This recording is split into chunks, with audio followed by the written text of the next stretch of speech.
Welcome to Zwida Media. If you're new to this channel, please subscribe. Don't forget to like, comment and share.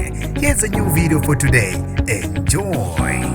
Uvuma impatho kaBenten ugogo Thelma Ntengteng Mabutho oneminyaka engu-64 othi sekuphele iminyaka engu-22 ehleli noBenten wakhe emphethe kahle. Nginibingelele ngiphinde nginamukele kuphinda kuphi lanibona khona le video. Mangoqala usijoinele likhasi wamuyelekile igama lami ngosibonga konke wakandwando Mothanda ungangibiza intatheli ka-YouTube. Uncoma uBenten wakhe ugogo oneminyaka engu-64 waseGugulethu othi bahlangana ngonyaka ka-2000 kusukela lapho bathandana abazange babheka emuva. Uthi akabona ukuthi kukhona uthando oludlula elabo ngendlela abathandana ngayo. Uthi sedlule ezintweni eziningi nesithando sami oluvuyo siyo neminyaka engu-56 kodwa akakaze angilahla. Uthi ngike ngaba nenkinga yokungaboni emehlweni iminyaka emibili kodwa ubelokhu ehleli nami enginakekela, ubengigeza aphinde anginike nokudla. Angazi ukuthi ngizombonga ngani ngendlela angitshengise ngayo uthando oluvuyo. Ugogo uthi uthando labo luselusha kwaba nentombazane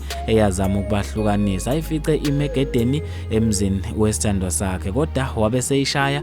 Kunalokho uthi isithando sakhe kunokuthi sibalamule savele sabaleka sabe sesibahleka. Uthi ngaphatheka kabi kakhulu kodwa sabe sesidlula kulokho. Uthi sahlangana kwakuzoba unyuye ngamfica ethaveni nala ayihleli khona yedwa, bonke abantu bejabule behamba nabantu babo. Ngabe sengimbuza ukuthi kungani ehleli yedwa, wathi udlulele umama wakhe emhlabeni kungakho ephuza utshwala. Ngabe sengimdlalisa ngimshaya ngamancoko, wagcina ke esechazeka asabe esesithandana kanjalo. Kusukela lapho ke uthando ulavutha amalanga kubukuze kube manje. Akekho umuntu ongithanda ngalendlela. Uthi nginezingane ezintathu emshadweni wami omdala kodwa sinoluvuyo asinazo izingane. Akakaze angishiya uhleze nami ebuhleni nasebubini. Uthi ke noma ngaduma ngibe nemali ngeke ngize ngimshiye uluvuyo ngendlela angithanda ngayo, futhi mina naye ngiyabona nje ukuthi sizohlukaniswa ukufa. Abantu bahleke kakhulu le ndaba, abanye bancoma indlela abathandana ngayo. Bafethu ke ngizofisa ukwazi ukuphala kwakho khona lapha kwi-comment section. Mina njengentathela YouTube